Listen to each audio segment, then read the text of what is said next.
Let's go. Welcome. My name is Gina Clonan. I'm the founding president of the Connecticut Women's Hall of Fame. For over 3 decades, the Hall has worked to discover and share the stories of women. Our various educational platforms acknowledge the individual and the collective feminine voice.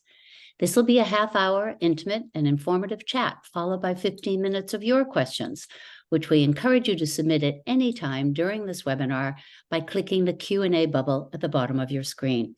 I'll try to get to as many as possible. Our goal is simple, a virtual gathering to talk about today's important issues.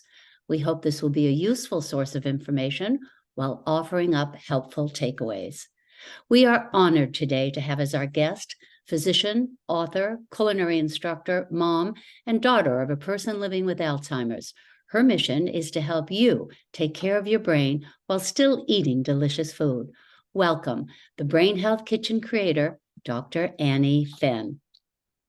Hi, Gina. It's so nice to be here. Thanks for having me. Thank you for being here. So as I said at the Hall, women's stories are the foundation for all that we do. Yours is unique and groundbreaking. Tell us about Annie Fenn's journey. Well, my story is a little bit different from the path of a normal physician. You know, I always wanted to be a doctor, and I went to school in Chicago, trained in obstetrics and gynecology. Right out of residency, I moved to Jackson, Wyoming, where I still live today. And I started a practice. I was the only female OB/GYN back then in the entire area, which included Montana, Wyoming, Idaho, and Utah. Wow. Very busy. I was also solo because I had a hard time recruiting a partner to this part of the country, which was still a little bit undiscovered and not as popular as it is today. So I practiced OB/GYN for 20 years here and loved every minute of it. Delivered about 1,000 babies in the area, took care of generations of women, did a lot of surgery. The last 8 years of my practice, I focused on menopausal medicine. And it was then that I started to get interested in brain health, because women were coming in and what they were mostly complaining about. I mean, sure, they were complaining about hot flashes and sleep disturbance and things like that. But most things that bothered them most were the cognitive symptoms that came along with menopause, like short-term memory loss and trouble with word retrieval and mixing up numbers and things like that. And so that's when I really started to think about brain health. I didn't know where that would take me. I ended up retiring for other reasons. I mostly just needed a change. You know, being an OB/GYN is kind of an unhealthy lifestyle. And I was craving sleep. I was craving time with my kids at home, healthy food, all of those things. So I retired, and then I had a little bit of time on my hands the first summer after retirement, and I decided I wanted to do something that I'd always wanted to do, which is to go to culinary school. Ah, I love it. And where'd you go? I went to school in Tuscany, and I trained with some home cooks and mostly just vegetarian forward food. You know how people, especially in Tuscany, are just like so magical with how they make vegetables so delicious. But I was mostly interested in, you know, why do some populations age more healthfully than others? And, you know, by then, of course, the blue zones had already been described, you know, back in 2010. And Can you really tell people, for those listening, in case they don't know what a blue zone is? Yes, I was really interested in these blue zones, which are the 5 places on Earth where people tend to live to 100 or more successfully. And they're living without dementia. I mean, they're living with thriving brains, active, often working into their 90s. And, you know, it's more than just the food. It's really the lifestyle that surrounds, you know, these blue zones cultures. But the food is definitely part of it. And so I was really fascinated by the fact that whether it's in Costa Rica or Japan or Sardinia, Italy, there are commonalities in the way people ate. And so that was one of the things I was diving into as I went to culinary school. I also went to culinary school in Tepoztlan, Mexico, in central Mexico, which has a very interesting food, you know, culture. And then I went to the Culinary Institute of America in San Antonio, Texas, just to get some, you know, some additional training. Wow. And then you got a lot of training, 3 schools. I did. I focused on it for about 1.5 years. And I came back to my community, not really knowing what I was going to do. I was passionate about food. I was passionate about health. And I really had this gut feeling that a lot of the problems that I saw in medicine were really due to a lack of good nutrition and a healthy lifestyle. And I know maybe it's naive, but I just felt like if people could just learn to cook healthy food so that it's delicious, so it's like their default, how they want to eat all the time, then we could probably, mitigate a lot of the health problems. And so that's what I did. So I guess your first great exposure was the Mediterranean diet, which I think most of us know about and in some ways have incorporated even in the smallest of ways in our own diets. But could you explain to me the mind diet that you talk about in your book?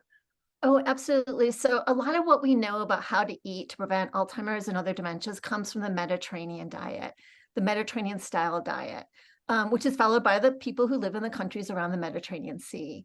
Now, we already knew, like by 2015, that eating this way reduced the risk of heart attacks, strokes. People tend to live longer.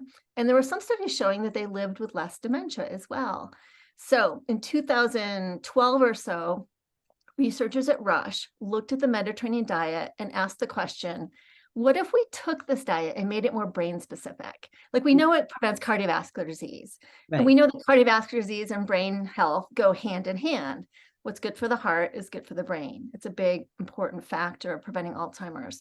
But Dr. Martha Clory Morris, who was the lead researcher on this, she'd already been a nutritional epidemiologist for 20 years. And she was studying leafy greens and berries and legumes and whole grains and things like that as how they pertain to brain health.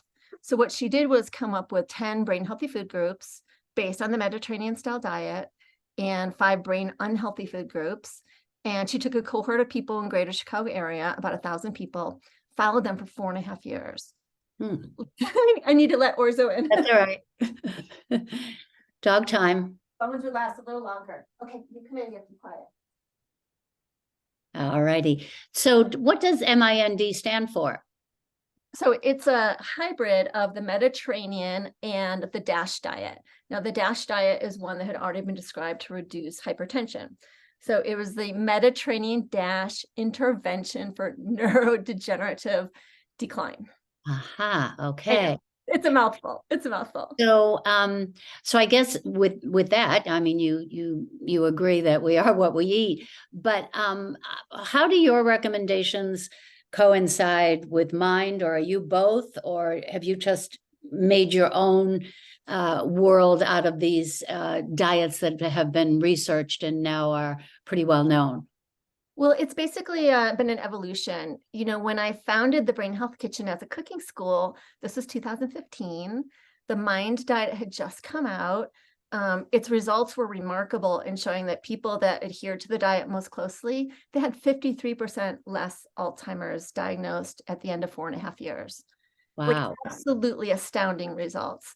And Wow. the people that adhere to the diet like half the time, because who can really change their dietary pattern that quickly?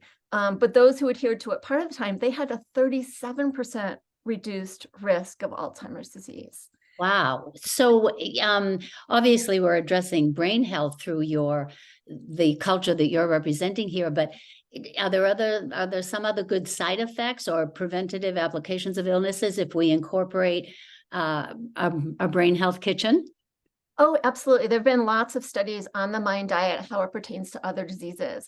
For example, a study came out last year to show that the MIND diet reduces the progression or diagnosis of Parkinson's disease in men by 7.5 years, in women by 17.5 years. Wow. Now, this was the first dietary study that showed a worthwhile link between a dietary pattern and reducing in Parkinson's. So that was really landmark. There's also studies looking at it and its ability to reduce breast cancer risk by as much as 60%, open eye glaucoma by as much as 80%. Wow. Yeah, the MIND diet's actually really been a home run. So the foundation of, what I teach, which started in 2015, which is kind of a long time ago now, right? Was the MIND diet. When I stumbled upon this, I was teaching healthy cooking in my community. I was focused on brain health, but I was also focused on general reduction of chronic disease. It's really when my mom was diagnosed with Alzheimer's that same year that I decided to focus exclusively on helping people prevent Alzheimer's and other types of dementias. And the MIND diet was sort of the cornerstone of my teaching. Of course, now it's almost 2024, and we have hundreds and hundreds of studies that build on that. So in my book, I actually did change some of the recommendations. So what you'll see in my book, and I'll show you the food pyramid that I kind of put it all together on page 33. This reflects, a plant heavy or more like a more vegetable forward way of eating a Mediterranean or Mind diet. I bumped up the number of servings of leafy greens and vegetables. A lot of that is based on new research on the importance of fiber in the diet, the importance of flavonoids in the diet, which are these bioactive substances and the things that make produce colorful. They're basically plant pigments. And also I changed it because of the new data on alcohol. Alcohol was part of the Mind diet originally. It was one of the 10 brain healthy food groups. And I had to demote it based on a really large study that came out in 2021 called the UK Biobank study, showing that moderate drinking really is not as good for us as we used to think. So I did change a few things, but it's still based on Mediterranean Mind. You mentioned your mother was diagnosed with Alzheimer's in 2015 and my mom in 2020. So that's of grave interest to us women across the board. According to most US and European reports, over 70% of dementia and Alzheimer's cases are women. But before we analyze that, as a physician, can you please explain dementia and Alzheimer's? Because I know a lot of us get confused with the terms. Oh, sure. That's such a good thing to know because everyone gets confused by this. Now, dementia is sort of a generic umbrella term. Dementia means cognitive decline that is significant in terms of affecting someone's lifestyle or the way they can go through their daily living. I mean, some people with mild dementia can live at home, they can drive a car, they can go to the grocery store and back, but they need help with all of these things. But it's still dementia. It's significant cognitive decline that can be measured. Now, Alzheimer's is the most common type of dementia. Alzheimer's makes up 70% of all dementias. That's why we hear so much about Alzheimer's. So while the rates of dementia are growing exponentially globally and in the US, the bulk of this is Alzheimer's disease. And this is where most of the research comes from too, because Alzheimer's has clinical criteria, it has pathological criteria, that in such that scientists can study it in a certain way. And a lot of the drug therapy has been targeted towards Alzheimer's. But if you look at that other 30% of dementia, a lot of it is vascular dementia. We used to call this multi-infarct dementia, or the type of dementia someone gets from having small strokes over time. Okay. There's also dementia from Parkinson's, which usually happens later in the disease. There's also dementia from other things like Lewy body and frontotemporal lobe dementia, from the sequelae of traumatic brain injuries over time, and a few other more rare things. Okay, well, that does help a lot. Historically, increased risk for women has been credited to living longer, but of late, other factors are being considered. You pointed to some of those in your own medical practice. What might those be? Yes, it's so important for people to understand that, Alzheimer's affects women really more than men. And also 2/3 of all Alzheimer's victims are female and 2/3 of all the caregivers are female. So this is a disease that really impacts women significantly. It's not that men don't get it, obviously, but women seem to be especially vulnerable. From what we're learning from some of the science that's come out just in the last couple of years is that menopause is really the initiating factor for an environment that is welcoming to Alzheimer's later in some vulnerable women.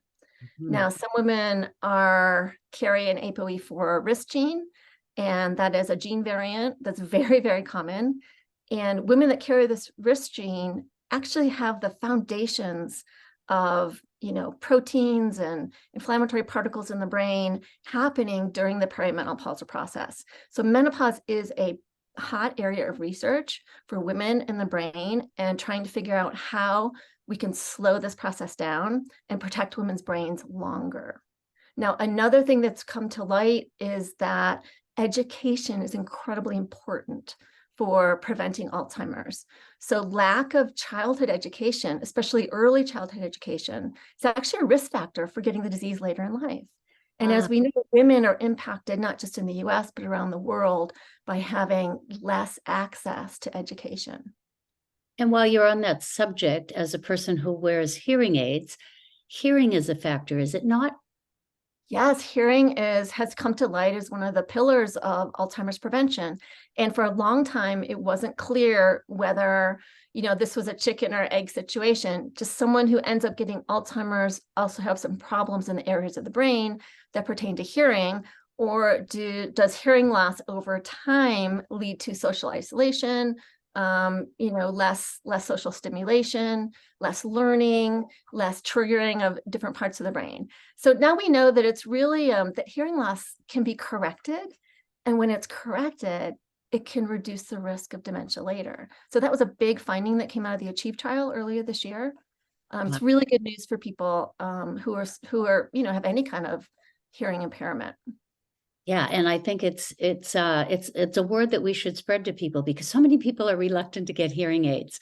I always knew that I had a genetic hearing propensity, so I was tested a lot, and then it came to the point when it reached a certain level of not being able to hear that it was recommended to get the aids, and I got them immediately. And I was so surprised by how many people would say, "Oh, I could never do that," or "I'm not wearing those," or "Oh, I don't need them." And you're going, "I think you do. You haven't heard the last few things I've said."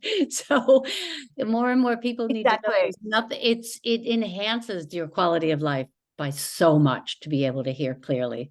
It's absolutely true. And we need to get that message out that there's no stigma to hearing loss. Hearing loss is very common.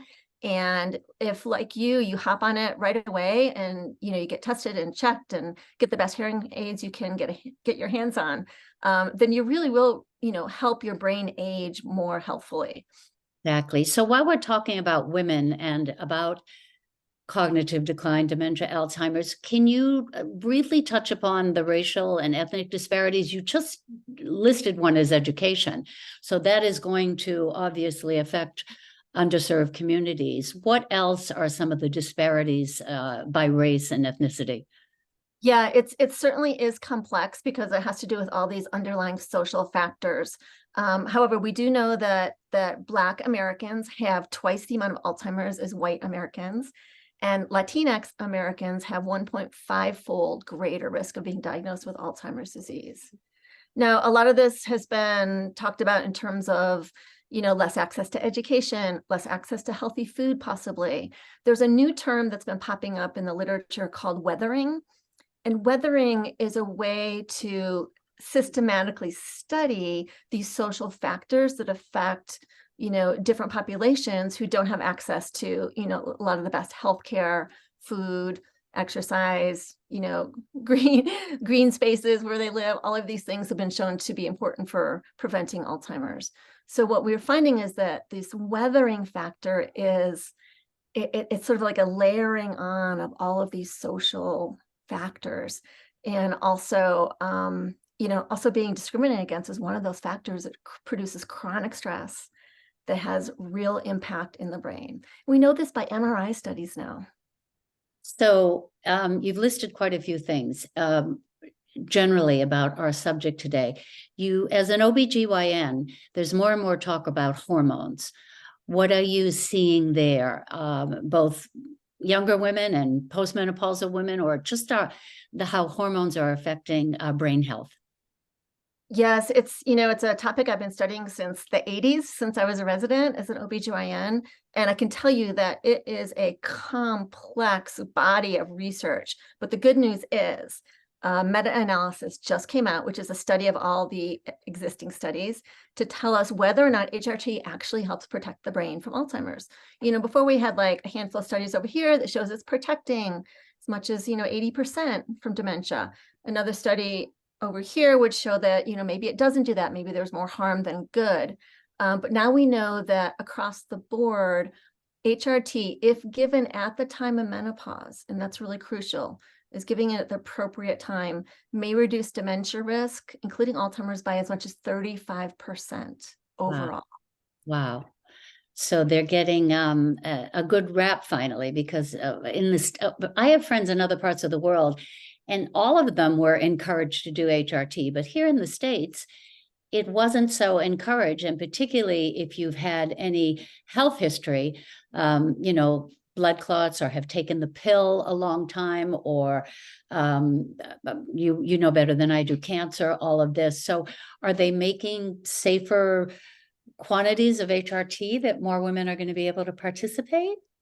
There are safer formulas. A lot of the risk that was found to happen after taking HRT had to do with synthetic progestins. Ah, There's a synthetic form of progesterone, which usually balances the estrogen component. But the other big problem was that there was one landmark trial called the Women's Health Initiative. And I remember what I was doing when this study came out in like early 2000s. I was delivering a baby and I went back to my office, and a woman had heard it on the news that estrogen causes breast cancer, and could she please get off her estrogen? And the truth was that the study was completely out. The media really messed up how they explain the study. And now a lot of physicians are coming out to say that the data was wrong, the interpretations was wrong, a lot of women were harmed. But the largest effect was that doctors were pretty shy about prescribing. And then a lot of the young doctors coming up in OBGYN didn't really learn how to offer hormone therapy to women, to discuss the pros and cons, to know the formulations, to get people on it safely. So there's a whole generation of doctors that has to be retrained now. so I think I'm going to have to go overtime today because I have so many questions for you, and I know that everybody is so interested in this subject. So we've talked about hormones, we've talked about lifestyles. You haven't mentioned exercise, which I always hear from so many doctors in your field, that if you really want to do something great for your brain, you need to exercise. Would you agree? Absolutely. So nutrition is really important when it comes to protecting your brain. But I look at nutrition and exercise as being on equal standing. Okay. But the thing about exercise that people, need to know is that cardio is just as important as resistance training. But resistance training is something that has to be done. We're having a lot of studies now showing that if you age with more muscle, if you age with a greater bone density, if you consume a lot more protein as you get older, which leads to just less frailty in general, you are less likely to get any type of dementia. And so I think a lot of women that I know, especially coming up, have been really good about exercising and cardio, but maybe not so much on the strength training. So I'm definitely on a campaign to get women to get strong and fit and build their muscles, eat more protein than maybe they think that they should, and really fend off frailty and what we call sarcopenia. Sarcopenia is the tendency to lose muscle mass as you get older. Ah, okay. Along with that and osteopenia, we've got a lot of things to take care of.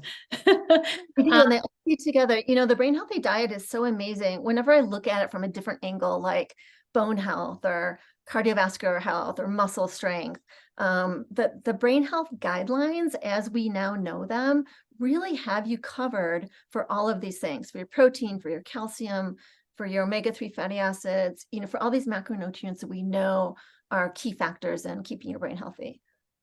So let's get into the kitchen. As a boomer, one might think I missed the train for creating a brain healthy kitchen. What can you tell us, a very diverse age group, and those who are going to watch this after the fact, about the benefits of your program at different times in our lives, or in our own diagnoses, or in those of those we love? Is it never too late to start? It's never too late to start. It's never too early to start. I will tell you that most of the research is based on people at midlife, people between the ages of 45 and 65.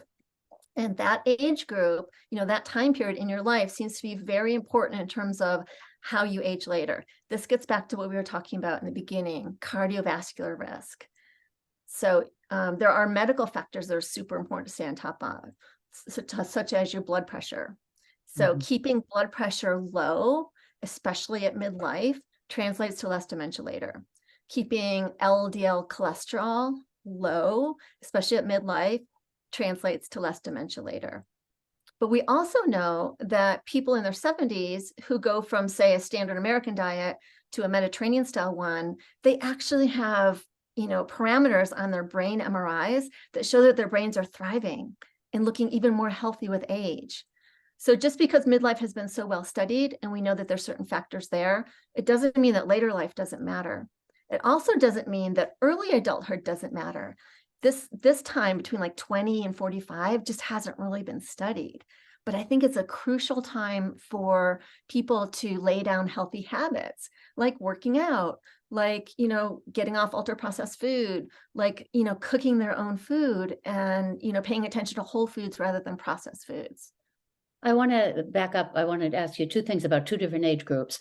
So, for the LDL, for those of us with high cholesterol, there was a time when everybody was so afraid of taking statins because supposedly that interfered with your memory and your brain health.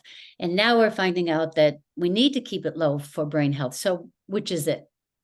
Statins do not cause dementia. Statins actually prevent dementia. And there have been several large trials that have shown this.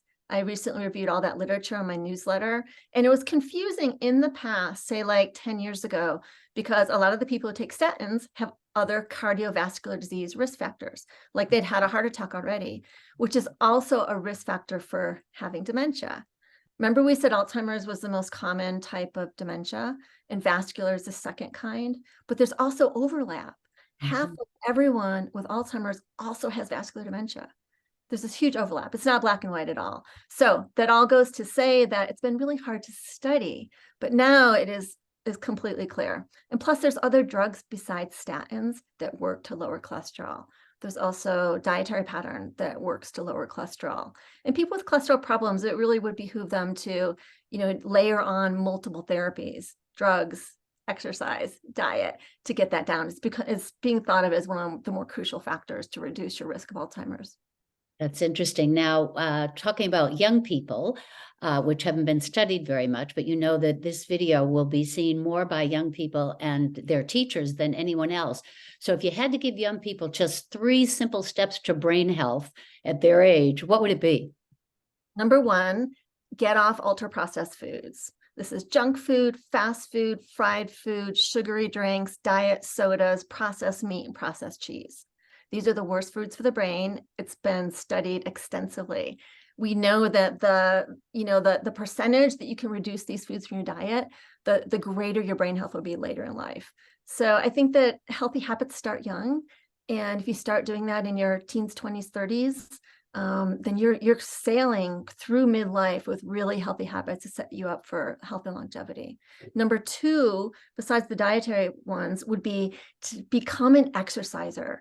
Define yourself as someone who exercises. You don't need to be an athlete, but it's fun to be an amateur athlete, right?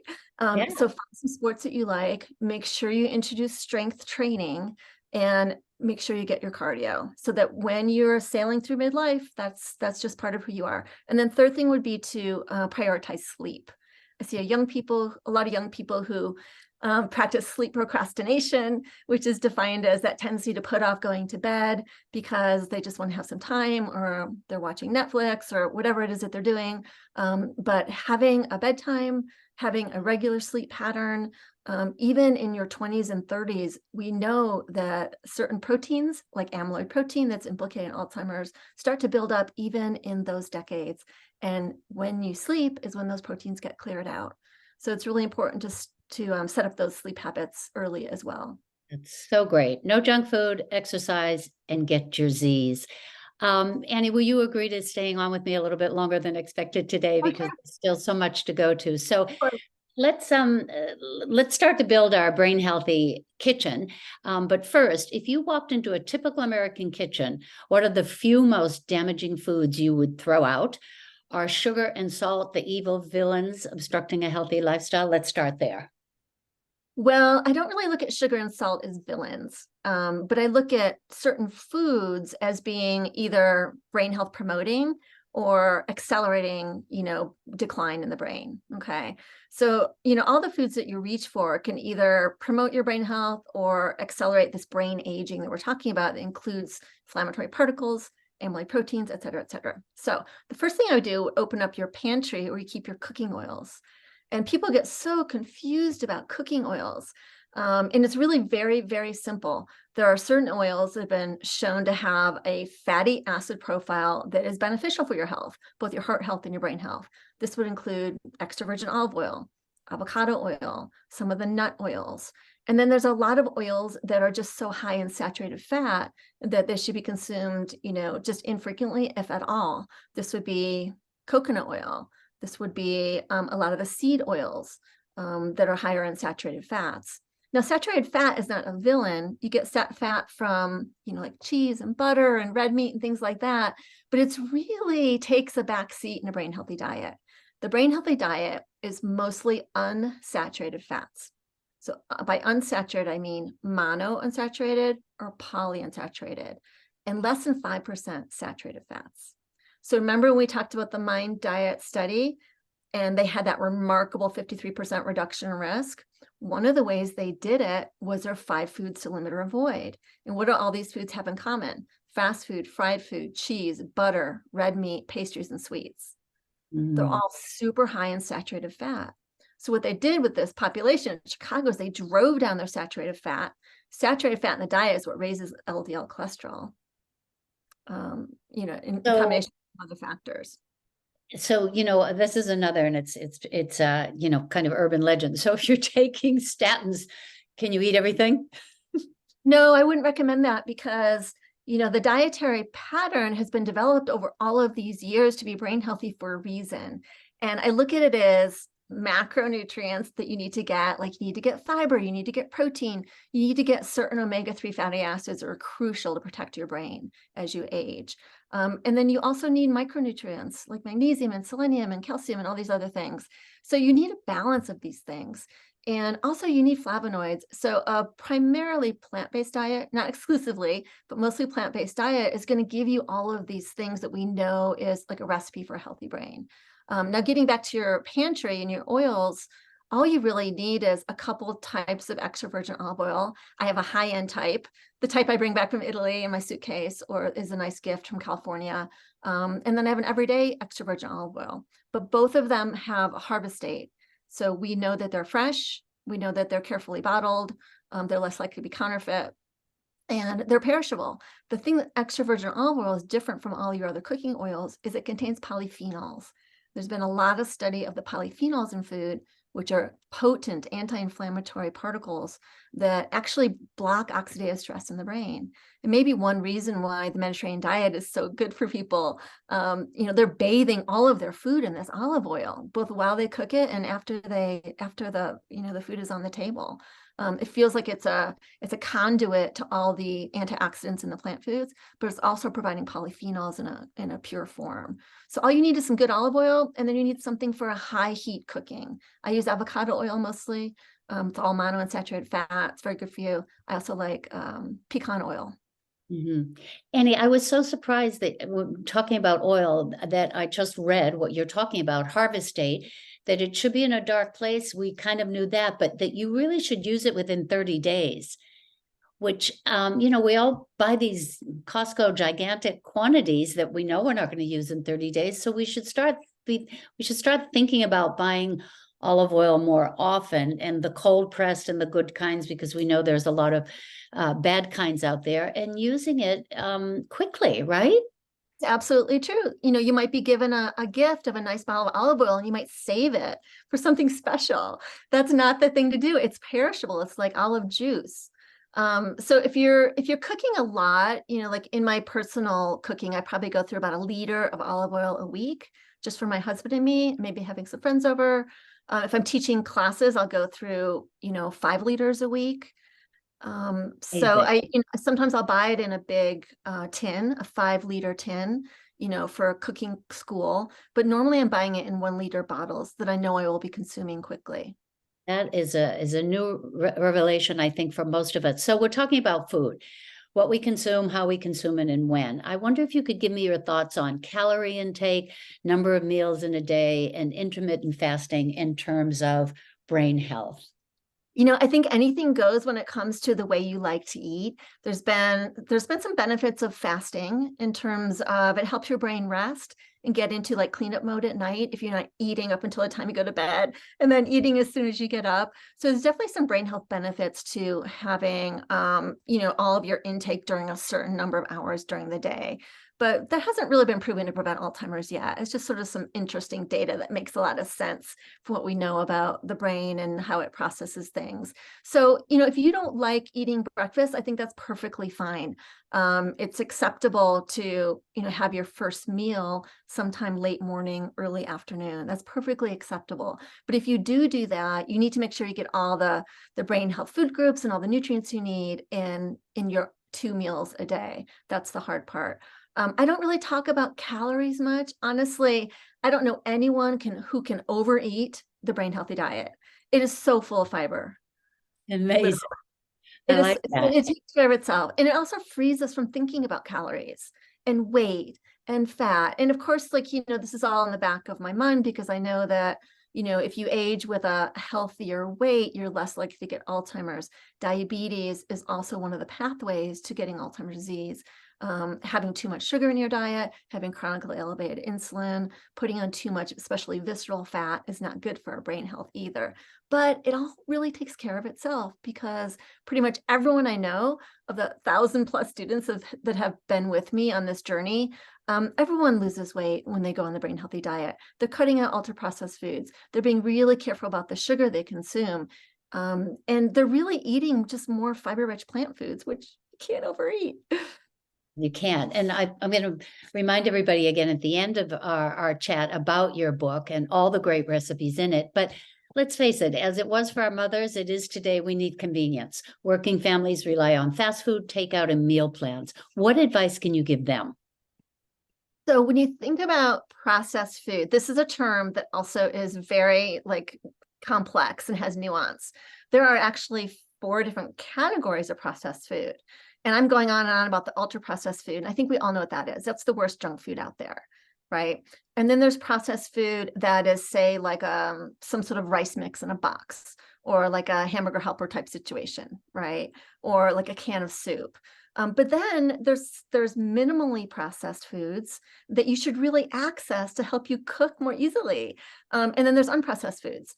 So not everyone can cook everything from scratch. So leaning on this category of minimally processed foods is how you get it done in your kitchen.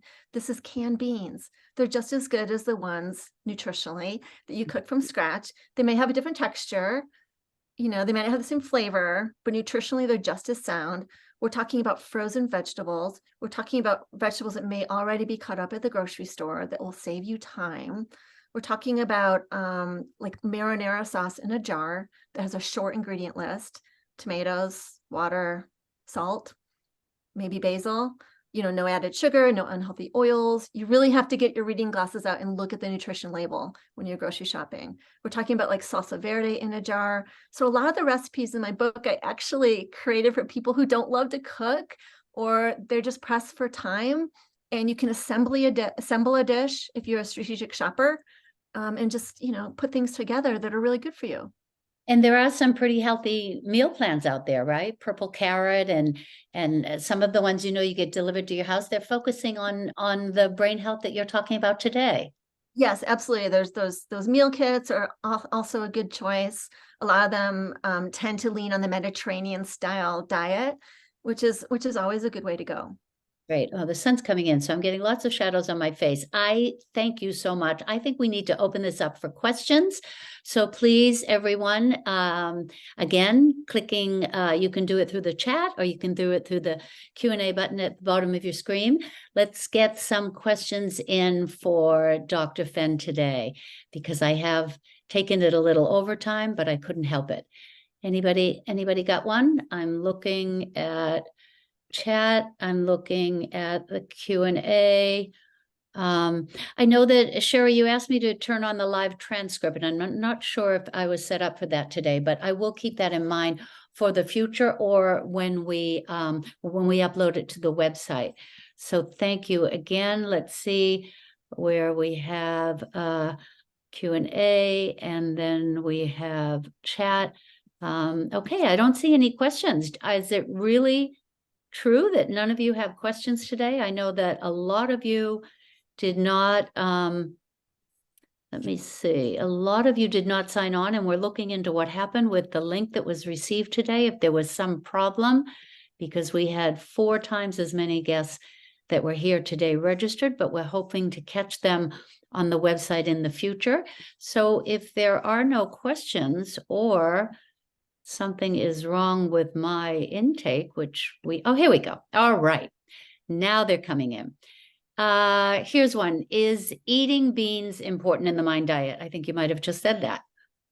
Yeah, so beans and legumes are one of the 10 brain healthy food groups in the MIND diet study. They're also, one of the food groups that all people in blue zones eat. So the recommendations for beans and legumes is 3 servings a week, and our serving size is a 1/2 cup cooked. Great. All right. Next question is gluten-free diet unhealthy?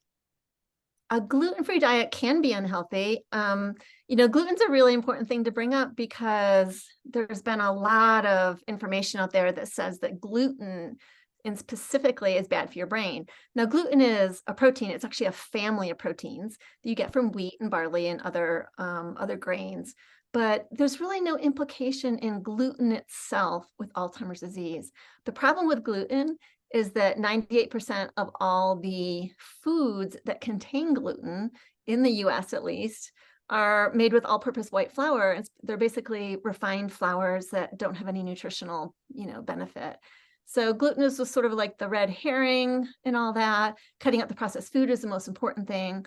Of course, if you are gluten sensitive or have a gluten allergy, or certainly celiac disease, which is less than 4% of the population has one of those 3 things, you should avoid gluten.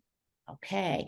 When you know what to do, yet your actions take you off plan, how can you get in the right headspace? Oh, I love this question. So I like to think about it as the brain health mindset. Okay, how do you get from like your usual way of doing things to being this brain healthy person who eats well and exercises and sleeps and does all those things? It's not so easy, right? You do No. it in a stepwise fashion. The first step is to define why this is important to you. For me, I had a big wake up call. My mom was diagnosed and seeing what she went through. And I know a lot of you out there probably had the same type of things happen to you. Many people have been touched by Alzheimer's with their family members. And that is one mindset that is a huge motivator. Like, how do you want to be when you're 70? How do you want to be when you're 80? How about when you're 90? And can you do things now to make your quality of life better then? So that's number 1. And then number 2, pick the low hanging fruit. Take a look at the brain food pyramid, pick out the foods that you already like to eat and focus on those, like berries. Everyone likes berries, right? But maybe in the winter, you don't think about eating them so much. So you can stock your freezer with frozen berries. They're just as good as fresh ones, and start using them a lot. Leafy greens is another thing. A lot of people like salads, but they don't realize that if you were to eat 1 to 2 cups of leafy greens a day, it's really going to help slow down the aging of your brain significantly.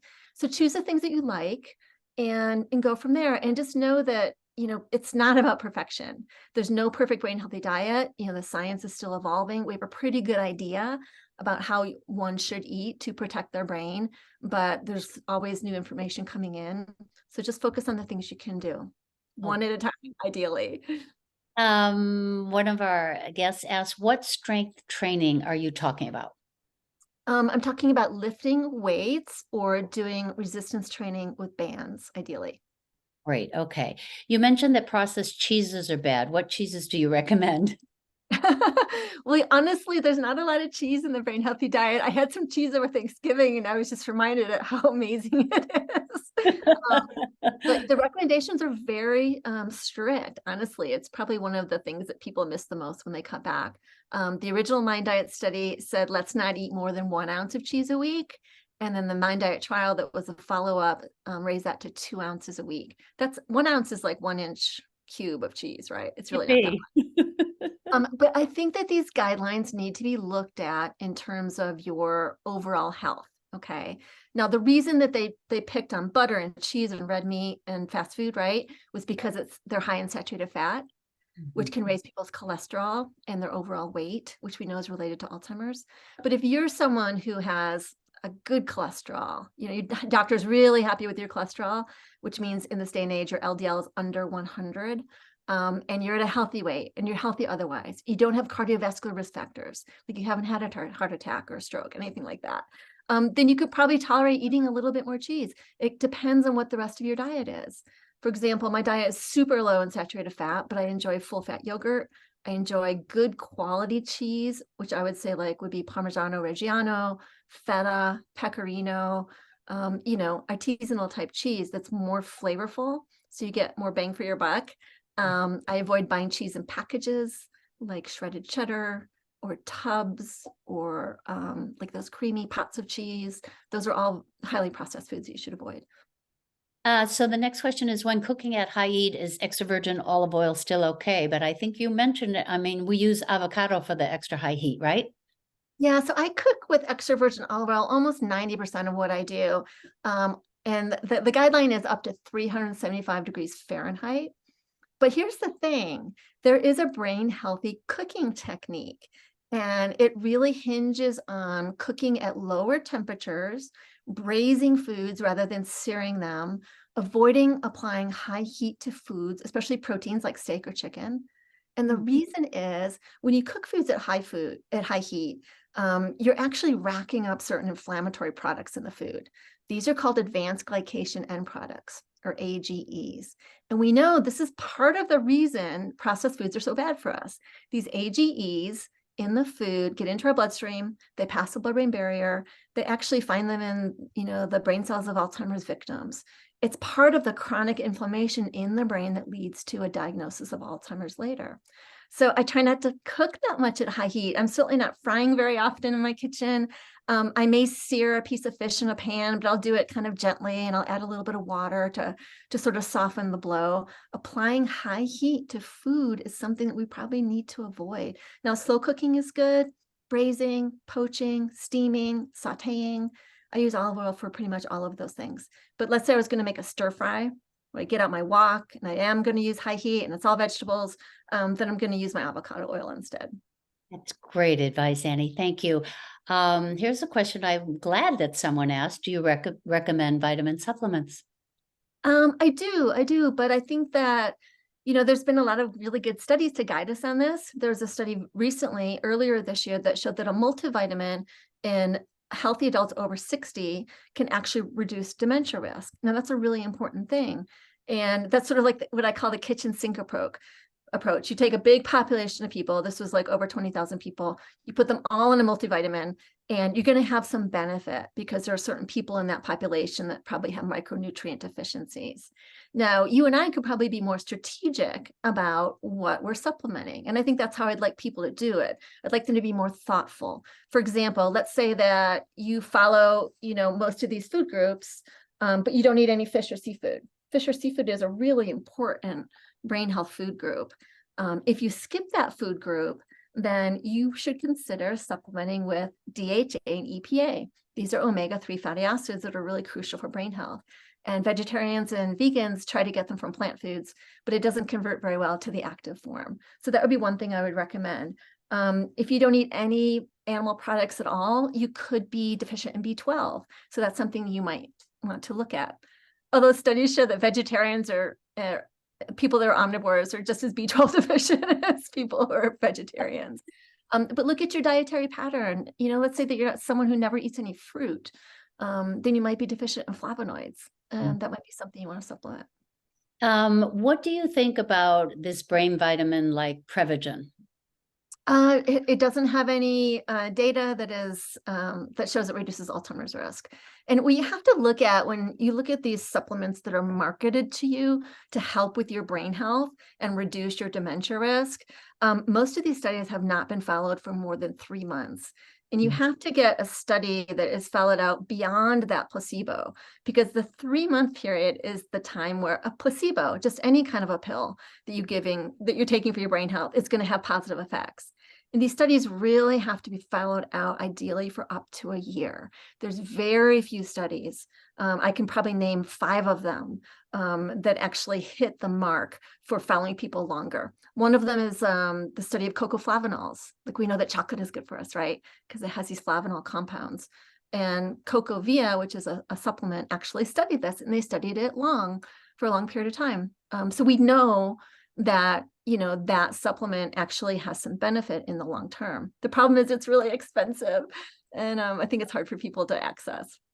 Okay. The last question, is taking SSRI drugs while helping with mental health bad for brain health?